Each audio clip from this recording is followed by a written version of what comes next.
Today we're here with Doug Dunn, CEO of Alliance Bus Group. Alliance Bus Group's been named to the Georgia Fast 40 the last 3 years in a row. So Doug, why don't you tell us a little bit about Alliance Bus Group? Well, Alliance Bus Group, Matt, is one of the largest bus dealerships in the nation. We do mostly commercial buses through Texas, the Southeast, all the way up through the Mid-Atlantic and New England. We have a 50-person sales force, about 160 employees, and about $150 million in revenues right now. So as part of your growth strategy, you brought together 5 companies, and I know there were some challenges associated with that. Tell me about those challenges. Yes, Matt, there were some challenges in that. Most of these companies on their own were very successful and had been for a number of years. Most of these companies were 20 to 30 years old. They were set in their ways, so to speak. One of the terms I learned early on was integration risk. I didn't really know what that was, assuming we'd all been in the same industry and pretty much operating the same way. What I found out is each of those organizations had a distinct culture, successful individuals in each one, that when you tried to consolidate those cultures, integration risk arose. So now I feel like I have a doctorate in it, and I've gotten a lot better, but it was challenging for the first few years. As the companies came together, you found this integration risk front and center. And I know it manifested itself a lot within your sales and also in your back office. Tell us a little bit about that. It did. You know, most of these companies were smaller entrepreneurial type companies, mom and pops, if you will, that all pretty much survived off the sheer will of the senior management or the principals involved. No real set systems.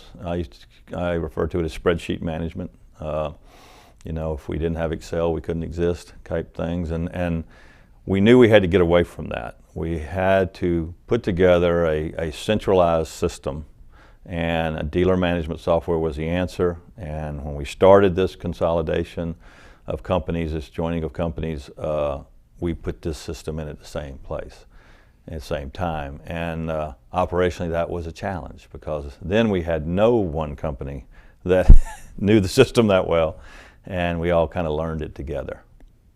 These new systems now in place, how have people embraced those systems? What's the adoption been? They have embraced it in every way possible. I know better than that. I've been too close. In every way possible, from the good, the bad, and the ugly. Sometimes it's, you know, the running joke is here, you can talk to a bus person all day, but you can't tell them anything. We have some salespeople that are quite like that. Been very successful at what they've done it the same way for many, many years. And to now require those people to, you know, utilize this system to not only manage all their contact, manage all their quotes, manage all their orders, and go to that system for information was a little hard on some of them. You guys, TechCXO, had some great ideas. One of the first things you did was a sales playbook for us, which was wonderful. And it was done in such a way that it was very well accepted by everybody. And then you did the field readiness guide, as you called it. I always thought that name was a little weird, but I left you alone, and it worked fine. It met those needs. So armed with those two tools, even the most senior dinosaurs in our sales organization have slowly come to embrace it and see the benefit of it. That, coupled with the fact that we did the marketing automation system where we qualify the marketing qualified leads to the sales qualified leads, and it drops through that system for them automatically, was critical to the success and adoption, if you will, from the sales force as well. The other thing I would mention is that everybody knew there was no conversation about this. This was our system. You helped us say, this is what we're going to do, this is the way we're going to do it, and if you want to be on this bus and benefit on this bus, you got to ride on the bus.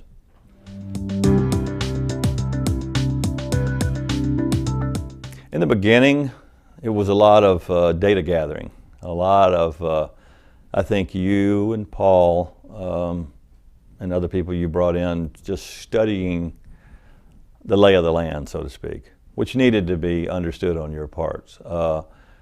The other thing I noticed that you did that has been different with other organizations that have come in to help us is that you really spent time with each operation, finding out what the issues were, finding out what their challenges were, before you ever said, this is what we're going to do. Or, as you and I were discussing at the time, what Sales 2.0 was.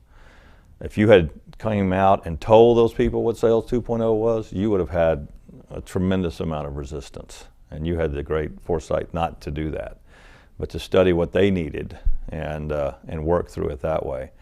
So that made the transition easier, but I'm fully expecting them to be awesome come this next fall and into next year. And the reason I say that is because we have the sales cadence in place now that you taught us how to do. And also we have the discipline to do it every single week. Everyone in the 50-person sales organization knows that I see that report every Friday afternoon, and I use it in my CEO call every Monday morning. And it's awfully nice when I go visit a location to know I can walk in and talk to Bill about all of his soft backlog. And it means the world to him. I never had those tools, and we couldn't get it out of our dealer management software before you came in and designed the system for us. But we've been successful the last 3 years in growth. With a compounded growth rate of about 40%. We're going to be there again this year. And, you know, it's hard to ride a train going that fast. But the system is in place to do it, and I'm very, very pleased with it. Well, that has been a ride, and a number of pretty good individual stories.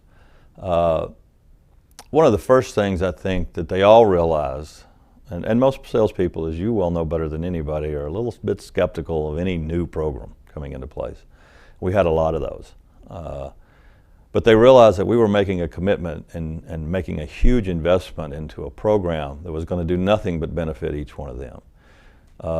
TechCXO helped us clearly communicate that with them. And in a way that a system was put into place that we didn't have them feel like it was a burden to them. And one of your famous sayings is if they don't think it's going to help them, they're not going to do it. And everything we've designed helps them. And I think they've all embraced it in that way. And there were some slow rollers. They came around. And I'm very, very proud of the point we are right now that everybody is up to date on the system and has embraced it. And it's a wonderful tool when we have a new associate join the company. What would you tell a CEO that was thinking about embarking on an engagement with a consulting company for the first time? It's the one thing we did with you was really to dive deep into what is it going to look like when it's over? What's it going to look like when we win? As you and I have joked over the past, a lot of consultants come in and leave you really beautiful, biblical proportion books and a big invoice, and then they walk out the door. You guys implemented what you said, and that really, I think, is the biggest thing for me, was the implementation of it. You actually came in and became part of our company, and were well respected by everyone.